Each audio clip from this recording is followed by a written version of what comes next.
To the best of my memory, it was a nice late summer day.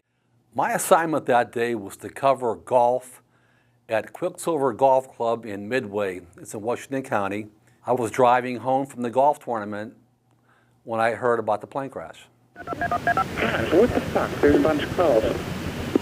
Beaver County 911, what is your emergency? Hey, airplane crash. Green Garden Plaza, right on the other side of Green. What kind of an airplane? I don't know. All right, thanks. All right, bye-bye. Hey, you got an airplane crash. Green Garden Plaza.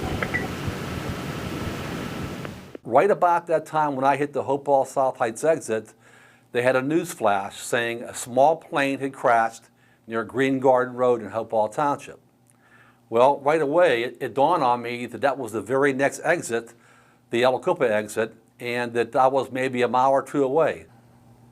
I just happened to have my wife's cell phone because she was in the hospital, but she just delivered our first son.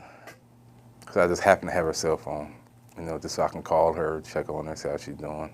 Greg Brown paged me, and he said, there's been a crash, there's been a plane crash. I said, for real? And like, I can't believe, you know, I thought it was a small plane, actually. He said, no, it's been a big plane crash in Aliquippa. And I still didn't believe him. And I like, you sure? And I asked him again, are you sure? He said, yes, it's been a big crash. He said, get your butt down there. I got on Route 60. At that time it was called Route 6376, now they changed it. And I was really close to the highway, so I hit right towards Aliquippa. Right as you go over this hill and start leveling out, you can see the whole landscape of that area down there, and it was pretty obvious at that point it was a major significant crash of some kind. First of all, because of the smoke, and even beyond that, there were several police cars, ambulances, and fire trucks speeding down Green Garden Road. There were cars everywhere. There was people everywhere. This is a busy highway, and there was people running around, walking around, kids on bicycles.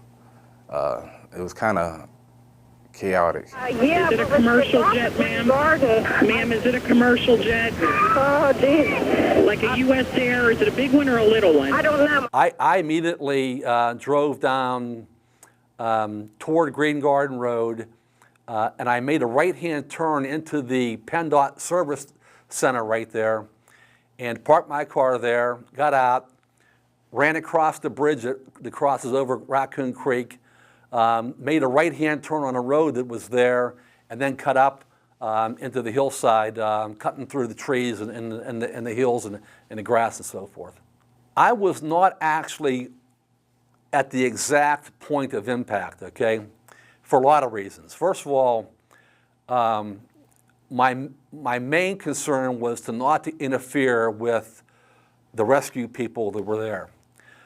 Number two is that it was really intense up there, intense heat, intense fumes, and I wasn't dressed properly to be in that environment. And the next day, my face was all like I had a sunburn. It was all like pink and red from the intense heat here. Wow. Yeah, This is the exact spot we were at, right here. Yep. I think I photographed from this point a little further up. Yeah. You know, like this. It was filled with fire trucks here, and I basically stayed on this road here and just photographed what I can see. Yeah. So I started grabbing my camera gear out the car, and as I was doing this, a kid asked me, "You're a photographer for the newspaper?" I said, "Yeah." He said, "You know, I can show you a back way up to the scene, to the site." So I said, "All right." I took him up on the offer, and we started up this really, really steep hill. By the time we got to the top of it, that's when I first smelled the smoke, and I ran to a police officer who was patrolling the far end of the road, and the officer said, "There's nothing there to shoot. There's nothing to take photographs of." He looked at me and said, "There's nothing there." And I looked at him like, there's just been a plane crash. You know, there got to be something there, you know. And in my head, you know, watching movies, you know, they always show the plane coming in intact, or a wing off here, it slid. It never dawned on me that the plane was basically disintegrated. There's another feeder road. It was like a fork in the road, and he told me to go up to the other feeder road and talk to the people up there. And that's when I first saw my first piece of the plane. As I walking up the path, I looked to my right, and I could see just a piece of the wreckage, and I could see debris in the trees and smoke.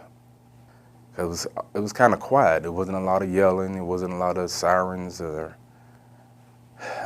just a lot of lights, blinking lights. And at this point, it was getting really dark, so I can barely make out what I was looking at. I couldn't really tell what I was seeing. And I started photographing whatever I can photograph, and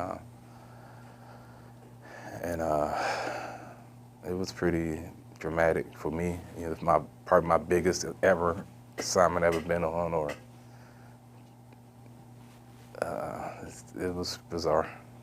And I just recall the faces of the firemen and emergency people. Just they were blank. Yeah, that's the word I want to say. They were blank, And I spoke to some of the firefighters, and they just shaking their head like, this is unbelievable. You can't believe this happened here. That's the thing. It's hard to believe that it happened here. Right. That was my thing. Like, when I first heard it, I even questioned the guy. You sure it was a plane crash? Like what? I couldn't, I couldn't believe it, and it was shocking. That's for sure.